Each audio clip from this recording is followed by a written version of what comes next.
Su mumis šiandien Ignas Bakėjus, kuris nekantriai laukia festivalio ir ruošiasi. Tai papasakokit, kaip ruošitės. Ruošiuosi taip, kaip ruošiuosi visada. Kadangi ne nuo manęs priklauso, ką aš darysiu, o nuo to, kas man paskirta, tai aš labai atvirai važiuoju į ten, kur mane kviečia.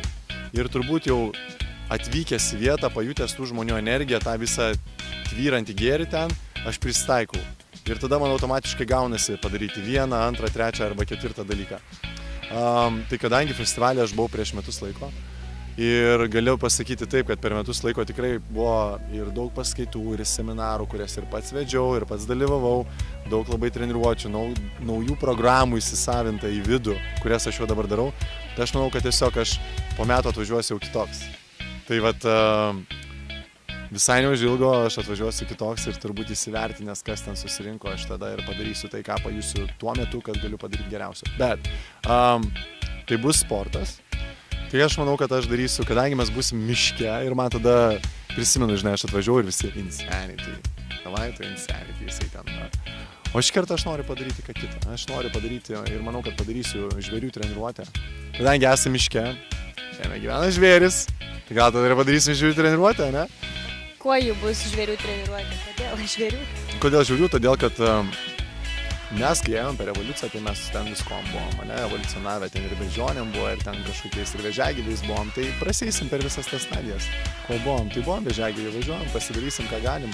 Ar galim krokodilų pavaikščioti? Ar galim tarakonų pavaikščioti? Galim, kūnas mums tą leidžia padaryti. O jeigu negalim, galim visada palengvintai pavaikščioti. Tai vadinasi, kad ir jaunas, ir senas galės tuos pratimus atlikti. Paskui o kaip gorila šokinė. Taigi mes irgi kažkada buvom tos pačios beždžionės, ne, iš jų ten ir atsiradom. Tai ar labai sunku pašokinėti kaip beždžioniai? Ne.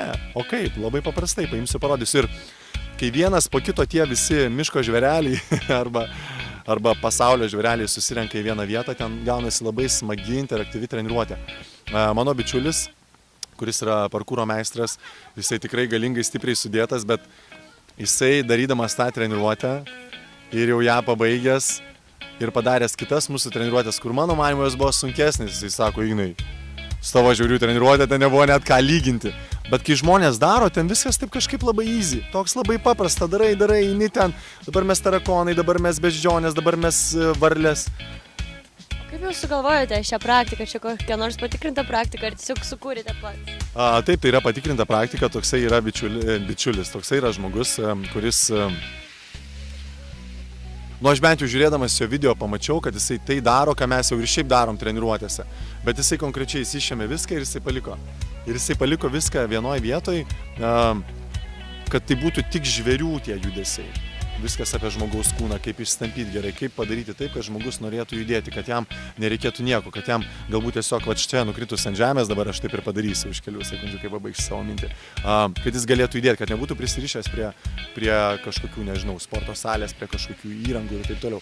Bet mano treneris, vyrų Slovenijos krepšinio rinktinės fizinio rengimo treneris, jisai jau tų programų apie žvėrelių, jisai ten atskirą buvo padaręs programų sistemą, ten sporto programą.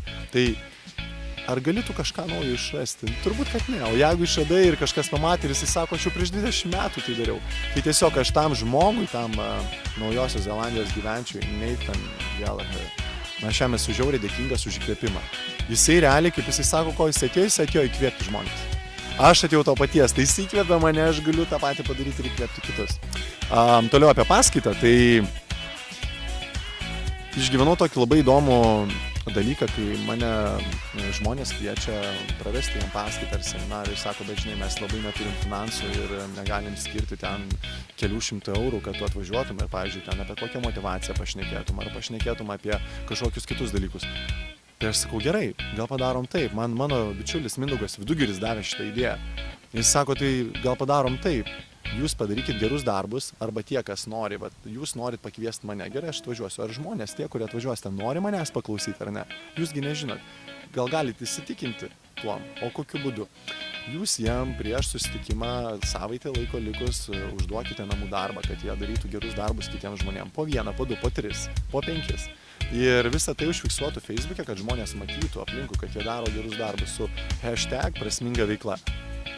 Ir aš tada prisijungęs prie banko sąskaitos, aš matysiu, kiek ten pinigėlių krito. Ir kai aš atvažiuosiu pas jūs, aš suprasiu, kad bent 5, 8 ar 10 žmonių darė gerus darbus ir mes galėsim pašnekėti apie tą jausmą, kaip jie jautėsi, kai jie darė kitam gerą darbą, kaip jie jautėsi. Ir tada aš jam paklausiu klausimą vieną. Ir aš to paties paklausiu Varom festivalio dalyvių. Jeigu tokiam jausme jūs galėtumėt gyventi kiekvieną savo gyvenimo akimirką. Ir mes apie tai ir šnekėsim. Blaivus festivalis Varom yra, kodėl žmonės turėtų pramogauti būtent blaiviai be alkoholio, nes labai populiaru pramogauti ir su svaigalais, tai kodėlgi be jų?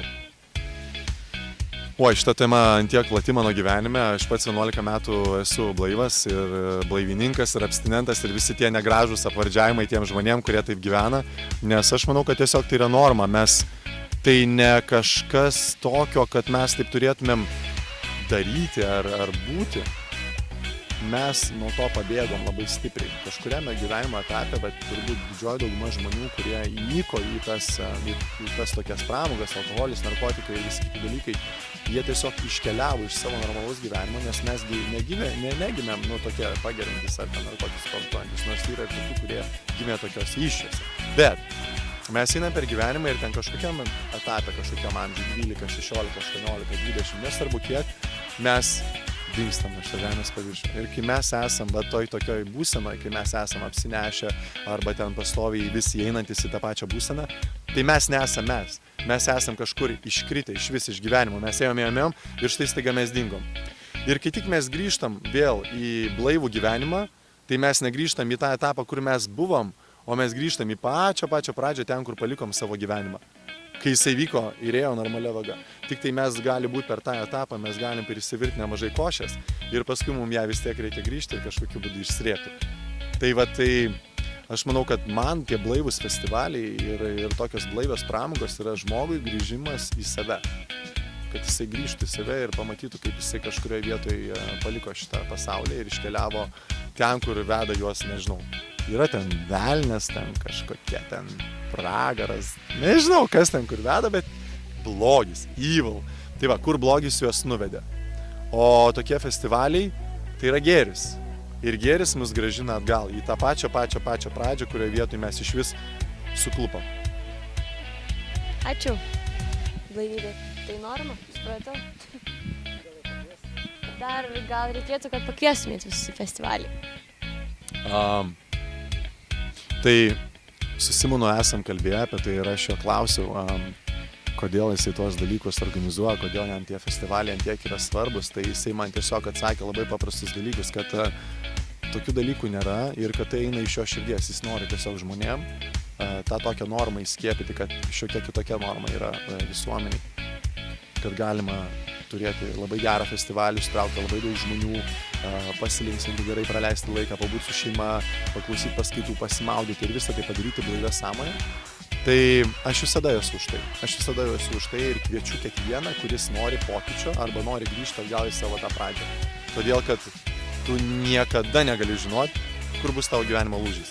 Tavo gyvenimo lūžis gali būti ten, kad tu eisi ir išgirsi apie hashtag prasminga veikla gerą darbą, tu jį padarysi ir tuo metu, kai tu darysi tą darbą, aš noriu taip gyventi kiekvieną savo gyvenimo akimirką, praleisti, o ne taip, kaip aš ją gyvenu. Arba atvažiuoja žmogus į festivalį ir jisai ten pamatys tokį užeis pro vartus ir taip eina sau, kas čia daras, kaip čia gerai, čia vis tokie žmonės. Žinai, kas įdomiausia, kai susitinka tokie žmonės vienoje vietoje, tu ateini ir sakai, tiek daug gražių, sąmoningų, protingų, švytinčių veidų žmonių vienoje vietoje pamatyti yra wow, kaip gerai. Tai kas tai yra? Tai yra sekta. Bet sekta, kurioje yra žmonės, kurie jaučiasi gerai, atrodo gerai, yra pozityvus. Kas nenorėtų tokioj būti? Ne? Bet sekta yra ne tas žodis, apie kurį jūs ką tik visi pagalvojat. O sekta tai yra nuo žodžio sekti. Tai sekti paskui tai, kas yra prasminga. Tai Varom festivalis yra prasminga.